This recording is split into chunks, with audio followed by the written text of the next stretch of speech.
Right. But I'm good. I can post up like this. All right. You ready? Yeah.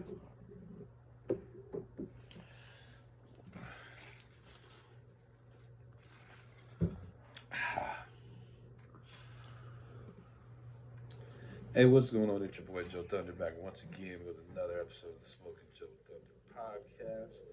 Man, like we just got that hot dial on fire just coming left and right for you, man. We got a dope ass motherfucker today in the building, man. You know what I mean? I'm gonna introduce him in a second, but real quick, shout out to our official sponsor, Beacon Dispensaries. You know they got that fire, flower, edibles, rosin, whatever the fuck you need. You know they're on 11 West Hampton, or if you're up north, they got it on 120th across the highway from Boondocks. Check them out. They got the latest and greatest in all your marijuana needs. But back to us, boy Joe Thunder, Smoking Joe Thunder podcast. We got dope. What's up, my man? What's up, man? How you doing? Good. What's good, Joe? You ready? Yeah. What's up, man? And we got Ace One in the motherfucking building. What's up, Joe? You know what I mean? If you don't know, man, I don't know where the fuck you been. Ground Zero Movement, just a dope motherfucker, just legendary MC. I don't even know where to start, man. You know what I mean? Yeah, we just, we. I'd like to think that we help carve some of the paths for the music. No, definitely. Opening up the venues, things like that. Y'all are one of the ones that took it to like the next level. You know what I mean? Yes. But like I said, Ace One, Ground Zero Movement. You know what I mean? We're gonna get to all that in a minute. But being this is your first time here, man, you said you grew up in Minnesota, right? Yes, Minneapolis. South Side.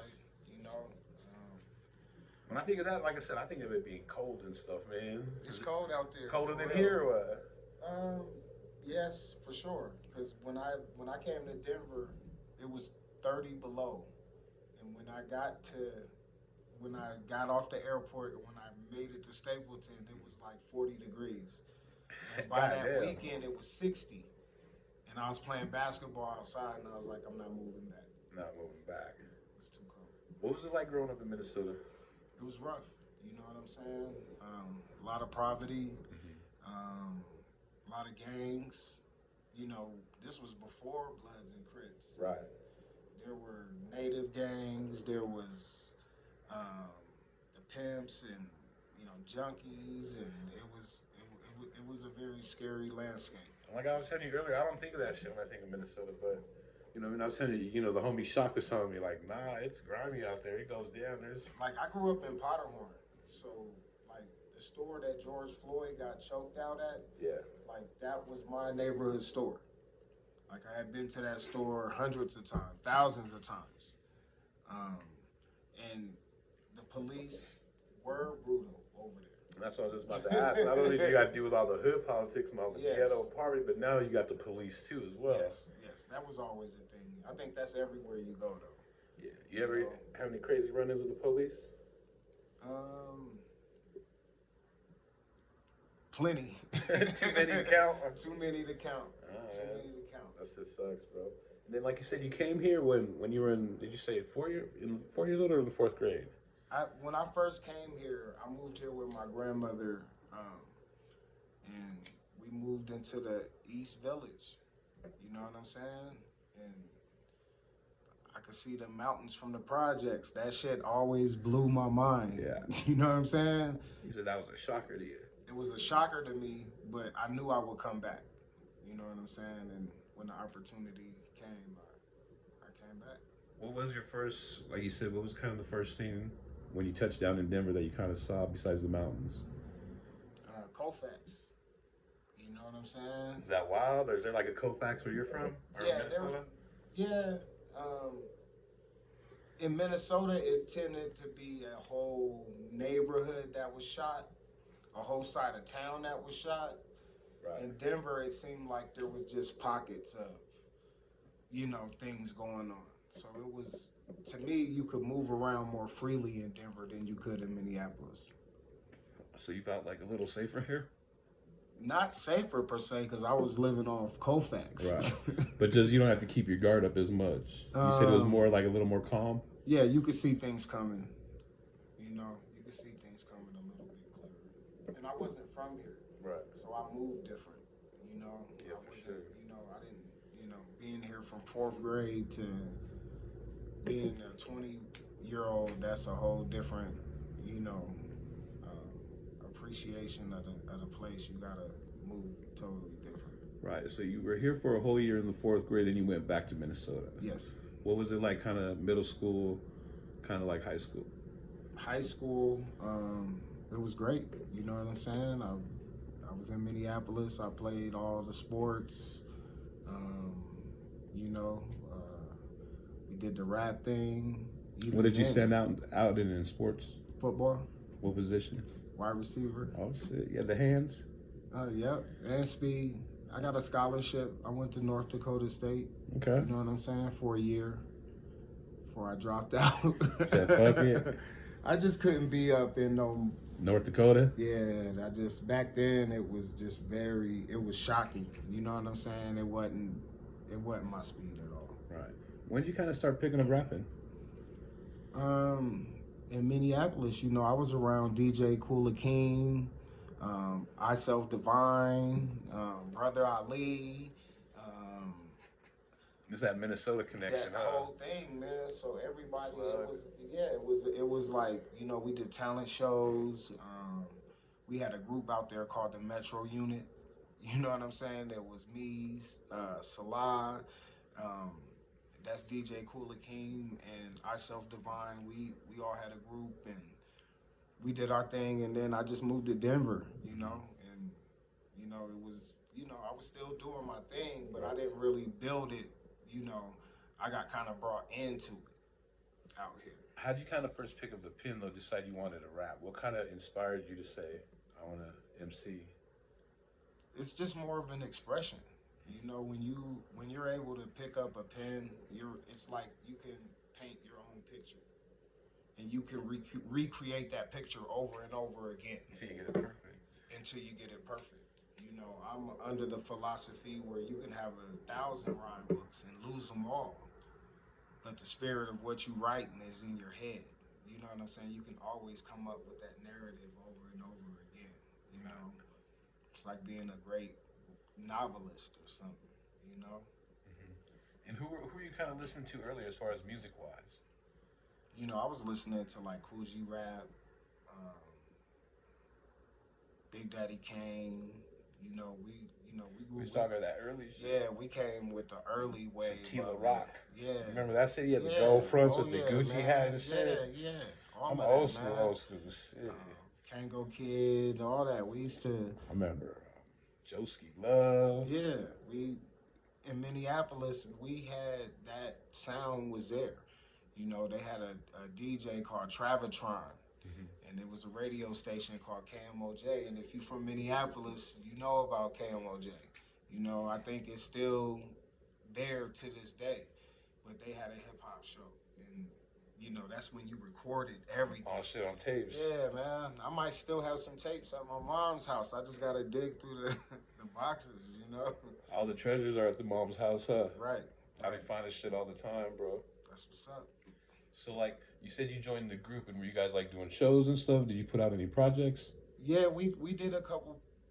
We did shows, you know what I'm saying? But it was more like, back then, it was like talent shows. Right. You know, it wasn't like... It wasn't like doing you know, you put out a flyer, and you know what I'm saying? It would be like a community talent show or a community jam, and then you it was a little different back then. Yeah, it wasn't like it was that it is now. You didn't have to sell no tickets or nothing crazy like that. shit. No, How many cats were in the group? It was 4 of us. And you guys are all rappers? Yes, except Salah. He was the DJ. Okay. And like, did you guys ever put any projects out or anything? I think we did. You know what I'm saying? I have something. It was a long you know time what I'm ago. saying? It was a long time ago, man. It was definitely a long time ago. You know? Right. So then after all that, you moved to Denver. Yes. You said you needed to change. Yes. Away from the grimy shit, probably the cold. Yes. All that shit. All that. And then you moved to Denver. Yes. How did that what happened, you know what I mean? Denver to me was just like, you know, it was like and Minneapolis was crazy, you know, like the neighborhood I grew up in, you know, my house was the crack house. You feel me? It it was a fourplex, but like three of the four tenants was selling crack. Was slanging it up. So there was heads, and you know what I'm saying. Plus, you had the gang shit. You know, out there was, you know, the gang shit was deep. Like you couldn't even go to the store, man. There'd be like 20 dudes in front of the store waiting to take your money and shit. You would have to be a man and walk to the other shit that was way out on the other side. Nah, it's funny. I was watching some little blog the other night, and these cats are in L.A. and this cat's like being the tour guide and shit. And he's like, "There's a liquor store down there." He's like, "Well, we don't want to go down that store. Go down there." Some or he even says like they be funking down there, or whatever. And the dude's like, "Let's go there." I'm like, "Nah, hell nah, bro." He's like, "You can go down there." Oh, I ain't going down there. Like, yeah, man, that's how Minneapolis is. Probably it still is. You know what I'm saying? But I'm not. You know, I'm a civilian now, so a lot of that is not. You know, I don't even see that. I'm at hotels and stuff. My mom moved to the suburbs. Right. So you made it to Denver, and like, were you kind of like, did you kind of like go looking for like the hip hop and rap scene, or did it kind of come to you, or how did all that happen? It kind of came to me. You know what I'm saying? Because you already graduated, right? Yeah, I already graduated. I lived in a part of town that was right off 225. You know, and it was some projects called the Grays and the Brown, and then there was a spot called the Aurora East. And you know, if you're from Southeast Aurora, if you're from that part of Aurora, you know that. Because when I first moved there, it was a dirt road that led to the apartment. And I couldn't believe that shit. Right? I was from a city. I was like, I got dirt roads and shit. You know, I couldn't. And the mall had horses by it, and I was like this shit didn't look right. Denver didn't look right. Used to that shit. I wasn't used to that shit. But it was the projects, man. And are you talking like Mississippi? You're talking Island, No, Alameda? I'm talking about Colfax and Colfax and 225. I know exactly. You know what I'm saying? There's it's called Black Hawk, and you go. There used to be a Taco Bell.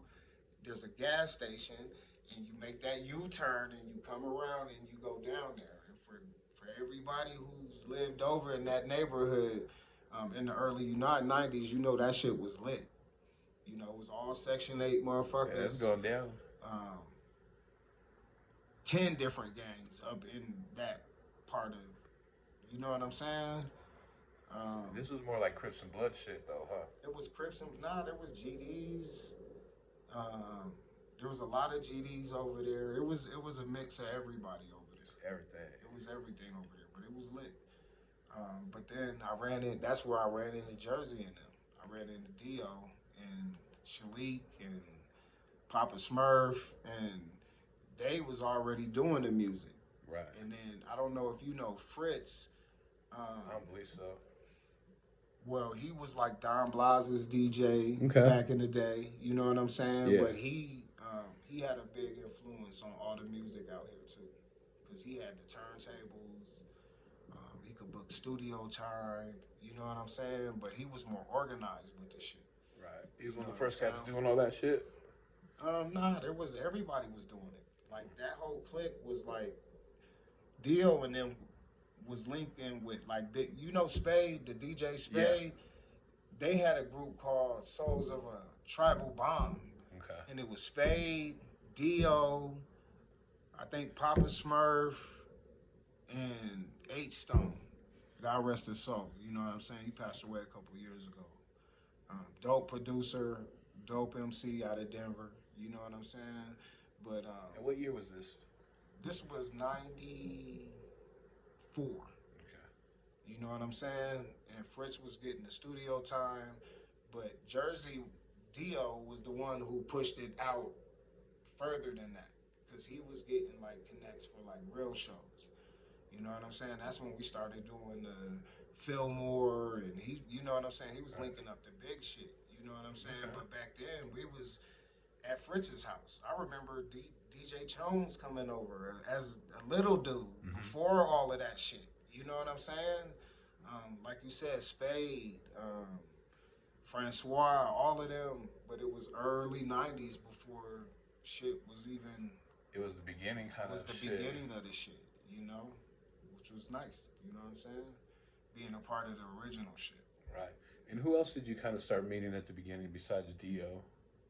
Um, there was like, like I said, Fritz was a major influence, man. If you got to look up his lineage, Definitely do. you know what I'm Is he saying? still in town or what? Nah, Or is he? I think he's doing some other things. You know what I'm saying? But he was a big influence in that Aurora, bringing that Aurora sound Yeah. to downtown Denver. You know what I'm saying? But once we got downtown, I lived downtown, and you know, and then it morphed from there. Tune One, um, shit, Gypsy, Musa. I remember Musa lived. He had a crib on 13th and I think Marion. He used to Okay. DJ on the fucking right out of his balcony and shit. I think him and Big D had a place. Arson lived across the street. Like Capitol Hill was hot. It was popping back then. It was popping back then. You know what I'm saying? Or creatives or artists or graffiti writers, musicians. Everybody was there. You know what I'm saying? Tattoo artists, everybody. So it was the beginning of watching a lot of that shit grow. How was he like bridging the gap between the two? You know what I mean? Like, what do you mean? Like kind of like you said, he had the Aurora sound, but you were kind of trying to bring him downtown. No, it was more of like you said, it was like Aurora to me was like a more gangster thing. Like if you was in Aurora, like it was crazy. Like everybody was on like some, but to me, coming from Minneapolis, Aurora was like the suburbs. Right? Because I saw the projects I lived in and the housing that we had. Like I said, 4 of the units was crack units. And I was gonna tell you something earlier. I lived in a spot where fucking the You fools know next what I'm door saying? be slanging, and you have fools knocking on your door, the wrong door and shit. Like, it's hot. You know what I'm saying? And my step pops was smoking. So he was, see what I'm saying? So that's even all bringing 4 of the units was. Yeah, I know how that goes. It was the crack. You trying to slang and get your own shit. No, I was trying to get the fuck up out of there. You know what I'm saying? That's how I came to Denver. Right. You know? It was like Disneyland for you. It was way less amped down, right? From but I ended up getting into the same traps out here. I was selling dope, and I got caught up in the same shit. I caught all my cases in Denver. So that just lets you know how that goes. You know what I'm saying? Denver's is hot. It was back in the day. I mean, it still is, but I mean, I've never seen as many people die in Minneapolis than I did in Denver. For real? Yeah, Denver in the early '90s. If you was on the east side in Park Hill, that shit was hot. See, I was gone by then. I was in college. Yeah, no. I left in '92, right after the next summer. You know what I mean? I kind of stood out there. I didn't come back too much. You know. Yeah, it was hot. It was hot in Denver. Was it easy to do shows back then, or no? Did you guys have to prove to them because of all the gang shit, or? There really wasn't no, like, it wasn't like. It was more like people didn't really have a vision to like do shows like that. Right. You guys weren't at that level yet. Right. Like people wasn't like, you know what I'm saying? So that's what Dio was like. Well, then we gonna start doing shows with the big people then. Like we didn't even try to. We skipped that whole phase. Gotcha. We did have a spot though. We had a spot called Sports Fields.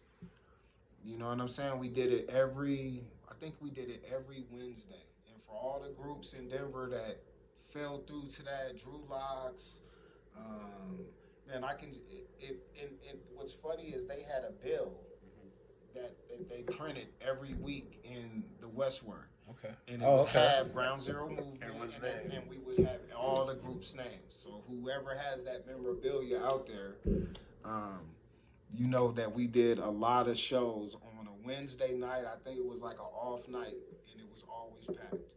No drama. Just good music. Just good music. That's dope. So how did you met? You're talking about how you met Dio. But how did you kind of start meeting the other guys from Ground Zero movement, like Sid? With Do, he brought all of that together. Like one day he was like, "Okay, this is the group," and then I'm telling you, Do. Let me hear this. Yeah, let me hear the story. I want to hear. Like, it. okay, so Do said I got a show, and it was at the record store downtown. At Was it Spins? You know the record store next to Ogden. Oh, okay. Was it Contents? Whatever it was, they used to have a stage in there. Okay, I know what you're talking about. You know what I'm saying? So he said, I booked the show in the record store. So we came down there, and he was like, what's the group's name? And then we was like, you know, I think we said Ground Zero Movement, we the underground, you know what I'm saying? And we did that show. It was me, him, and Papa Smurf. The next day, you know what I'm saying? Papa Smurf was going through his thing, so he kind of phased off. And then Dio introduced Dow and Sid, but I already knew them from watching them perform with Twain, because I worked with him at a job, and he told me he was an MC and gave me some free tickets to see Voodoo Economics. So and when Economics, like you said, was Twain, Dow, and Sid, right? No, it was Voodoo Economics was Graham Greene, it was Dow, it was Pause, and it was Sid Fly. God damn, that's a. You know what I'm saying? And Twain. Yeah, that's some. And Twain right there, bro. Damn. You know what I'm saying? And they were performing at Herman's Hideaway. They fucking blew that shit up. Like, I was watching that shit like, oh shit. This was before we did the show at the other shit. Okay. You know what I'm saying? So you were going to shows checking people out too. Yeah, of course. I'm a hip hop head. You know what I'm saying? Anything hip hop, I was out. You know what I'm saying? I've always been like that.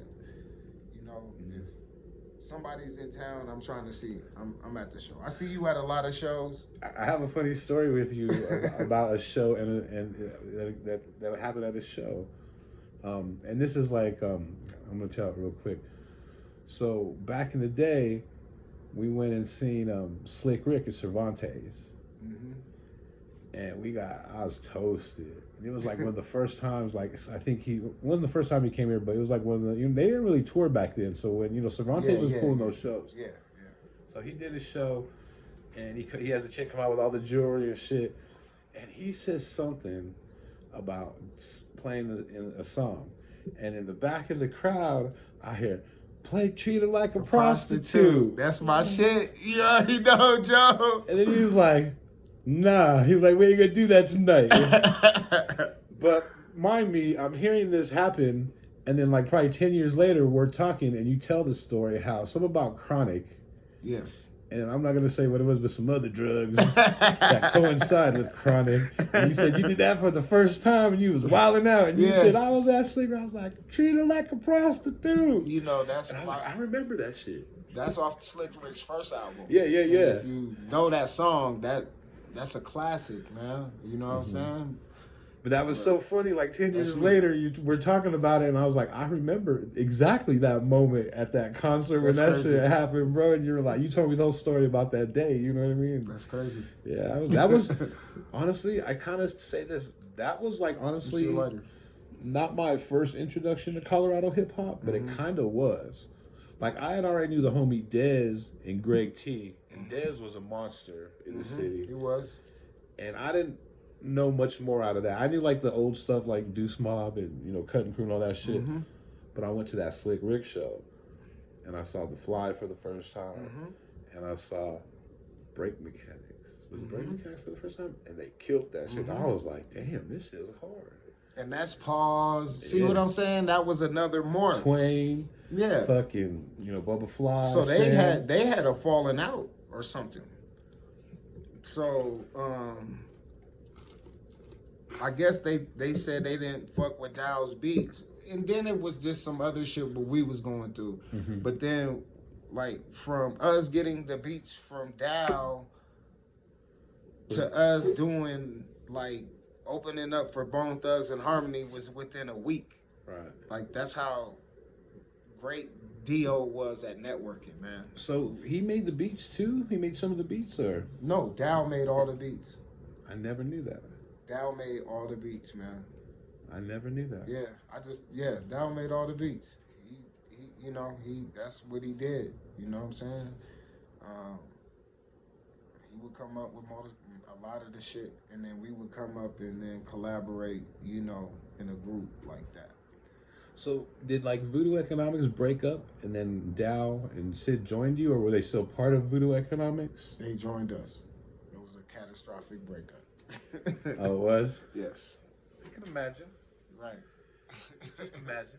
You know? You know what I'm saying? And that was just the politics back then. You know what I'm saying? Like, Cass was young, too. Well, like you said, though, look at that lineup. You have, like, top-notch, MC rappers. So, I mean, everyone has their own little ego and everything, too. Yeah. Who wants to be the best? And yeah, and there was a lot of things, but it wasn't like Cass was making money, man. Right. Like, the only person that was making money was me. You know what I'm saying? Because I sold dope. I moved shit. These niggas was just rappers. Nah, they was just rappers. You know what I'm saying? When I looked at it, it was like an economic thing too. I'm like, damn, all these kids, I can move the weed.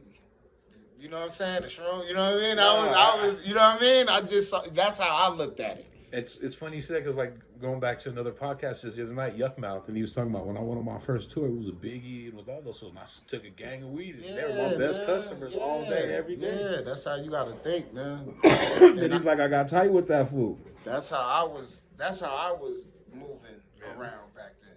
You know what I'm saying? Which made it a little different too. So I had the rap shit, but then I was on the other, you know what I'm saying? I was doing other shit too. So I would be like boom, boom, boom, boom. Making the moves. You know what I'm saying? But the rap shit was, it was legit. You know what I'm saying? Right. So you guys formed Ground Zero Movement. Yes. And you said, and then a week later, pretty much, you guys, or was it a week later that you guys had the Bone Thugs and Harmony show? Or? Yeah. My man Dio and Francois, he linked that shit up. Like, I mean, for about a year, man, like, we did all the opening shows up in Boulder. Okay. Like, I can't even count the bills of the shows, you know what I'm saying? And I would always try to bring cats from the hood there with us. That's not a good, you know what I'm saying? Nah, it was, for some of it, it always, for us, it never turned that way, because that's not the energy. Like, Dow, Sid, they didn't have that type of energy, man. They wasn't, you know what I'm saying? When I think of Ground Zero Movement, like I said, everyone plays, you know what I mean? Everyone has kind of like their role, like, right. Like in a Wu-Tang, like I kind of think of it Wu-Tang, but not as many people. Right. So I kind of like see you like the RZA, but not as a producer-wise, like RZA MC-wise. You know what I'm saying? And then when it comes to Dio, he's just a motherfucking sniper, bro. Like, yeah, he fucking, you know what I mean? Just kill shit. Yeah. And then Dow's like, like special forces. And then Sid's like ODB, just a crazy. Yeah, man. That's how the shit. I bug off that shit when I listen to the shit. How we were able to blend the shit, but we were different, and the technology was different back then. So cats moved different. You know what I'm saying? You had to call a motherfucker. There wasn't no texting, and you know what I'm saying? That's the technology was just changing when we were moving along. So I wasn't even nowhere near where it was today. Like no, not at all, man. Like I didn't have Dow was fucking with the MySpace, but he had the Ground Zero shit, but I wasn't even fucking with a computer back then. I had no use of no fucking computer. I was out. One of the things that I know about that is we did a mixtape, of course, with Dow and Dio. Mm-hmm. And Dio was in the studio one day for one session. Mm-hmm. We gave him the beats a week before. He came, a week later. Laid everything that first day. Yes, sir. Boom, boom, boom. Gave us a couple of things what he wanted, and we never seen him again. You know what I mean? But and Sam was like, you could tell like they've been in professional studios, because when you're a professional studio paying that money, you got to get in and out. It ain't kicking and smoking weed. Yeah. Right in there, now you get in and out. You know what I mean? And that's what Because back then there wasn't no home studio. No. That was just starting to evolve, but we would rather just book studio time. There was a studio on York in like 23rd. You know, they had a spot right there. It was a house studio down in the basement. That's where we recorded the first Ground Zero mixtape, the Tangerine Vipper. You know what I'm saying? And then from there we progressed. You know what I'm saying? Until we finally got a little record deal, which wasn't really a record deal. It was, but excuse me, was. I mean, you know, working with the cast who said record label. One thing that they did was during the couple years that we were with them, they did promote a lot of shows in Denver. They had that magazine Image. Right. I don't know if you ever remember that little magazine I they do. had that floated around in Denver. You know, I actually got to write a couple articles in there. Yeah, I know what you're talking about. You know what I'm saying? I got to interview Digital Underground. Oh, and, shit. and did the article in that magazine. That's dope. You know what I'm saying? So I have my notes in my recorder from that shit. You know what I'm saying? So the hip hop shit is that shit was good about it. We got to do a lot of shit, but you know, you don't make no money. So right. How long were you guys together before the mixtape came out? Was it a couple months? Was it a week.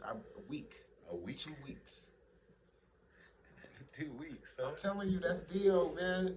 Dio already had I think Dow had a couple beats, and then he played the thing. That's where we came up with Sound Warriors.